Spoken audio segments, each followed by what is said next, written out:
Dan saya harus katakan, Hmm. di antara problem dari semuanya sekarang ini yang mencoba menyerang Gibran itu, menurut saya itu karena nggak suka Prabowo. Sebenarnya gitu. Iya. Jadi dia sudah terjebak sebenarnya pada pikiran kecil ini. Coba cek semuanya, intinya nggak suka Prabowo.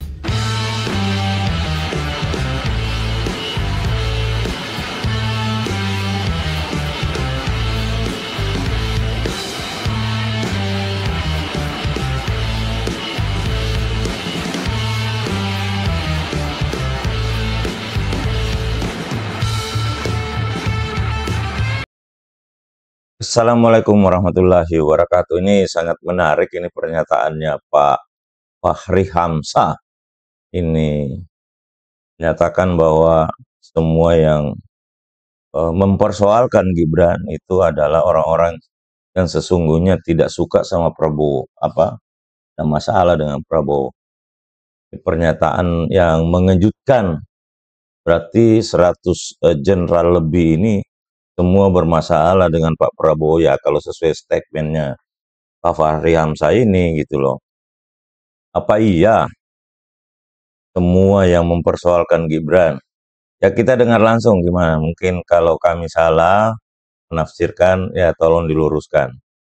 Ini membuat saya jujur membuat kaget mendengarkan pernyataan Pak Fachri Hamzah ini.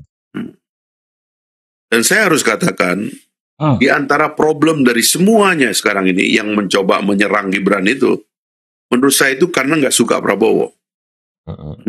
Sebenarnya gitu. Iya. Jadi dia sudah terjebak sebenarnya pada pikiran kecil ini. Coba cek semuanya, intinya nggak suka Prabowo. Kalau misalnya Intinya tidak suka semua Prabowo ya. Begitu ya Pak Fachri ya. Ya tentu kan ada ya Pak Fachri mungkin kaya dengan informasi dan semoga ada klarifikasi. Kita ini masyarakat sudah tambah hari tambah bingung ini. Persoalan banyak, semuanya pintar ngomong. Tapi kita jadi kacau jadinya. Gibran jadi wakil Ganjar, no problem. No problem pasti. Gibran jadi wakilnya Anies Baswedan lebih nggak problem lagi. Iya. Tapi ini karena menjadi wakilnya Prabowo. Iya. Dan mereka terjebak pada pikiran kecil tentang orang. Mereka sudah memblacklist orang yang bernama Prabowo. Saya tahu ini kalau kita cerita bagaimana orang-orang itu sampai pada kesimpulan itu, ya menurut saya itu agak memalukan begitu ya. Karena soal ketersinggungan dengan gaya, ya kan? Soal kekecewaan dari fakta bahwa dia berasal dari rezim Orde Baru dulu, yang orang tidak tahu bagaimana tarik-menarik dinamika antara Prabowo dengan rezim Orde Baru. Kenapa di elit-elit militer dia itu menjadi, pada waktu itulah, dianggap pengganggu lah.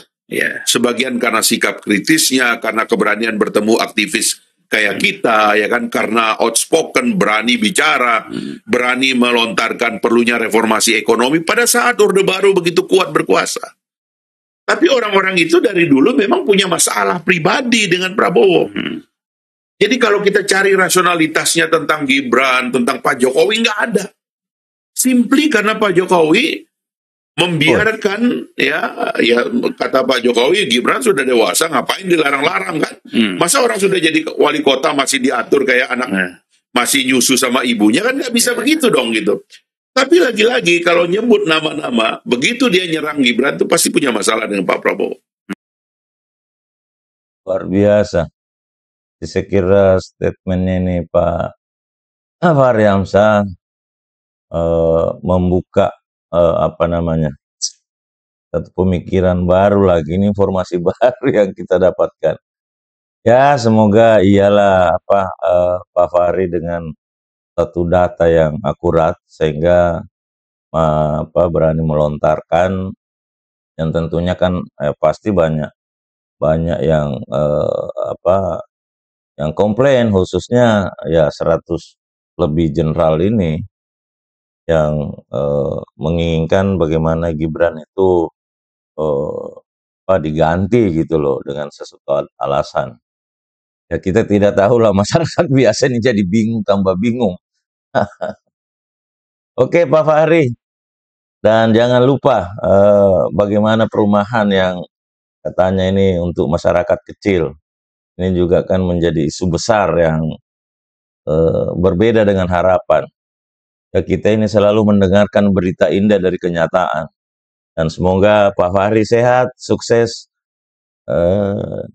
Jangan jangan lelah untuk selalu berceloteh selama itu kan demi bangsa.